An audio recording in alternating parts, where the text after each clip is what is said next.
खैबर पख्तूनख्वा में ईद उल फितर आज मनाई जा रही है। छोटे बड़े शहरों में नमाज़ी ईद के इज्तिमाअत मुल्क की सलामती, तरक्की और खुशहाली के लिए खुसूसी दुआएं की गईं।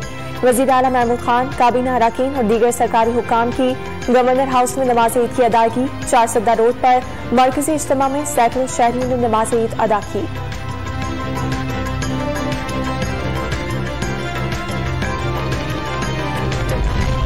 कायम मुकाम governor speaker Khyber Pakhtunkhwa assembly Mushtaq Ghani का आज ईद मनाने से इनकार। कहते हैं हजारा में चांद नजर नहीं आया, ईद कल मनाएंगे। मौलाना फजल रहमान का भी मरकज के साथ ईद मनाने का ऐलान। मस्जिद उल हराम और मस्जिद नबवी में नमाज ईद के रूह परवर इज्तिमाअत। लाखों फर्जंदान इस्लाम की शिरकत। अमरीका, कनाडा, बरतानिया समेत यूरोप में रहने वाले मुसलमान भी आज मीठी ईद मनाएंगे। भारत, बांग्लादेश और श्रीलंका में कल ईद होगी। ईद के मौके पर पाकिस्तान रेलवे ने किरायों में 40% कमी कर दी।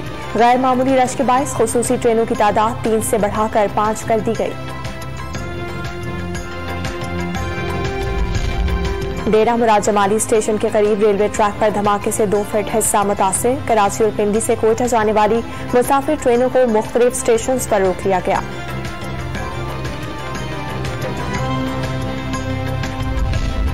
और मरी के जंगलात में लगी आग पर काबू ना पाया जा सका। वजीर आला पंजाब हमजा शहबाज ने कमिश्नर रावलपिंडी डिवीजन से रिपोर्ट तलब कर ली।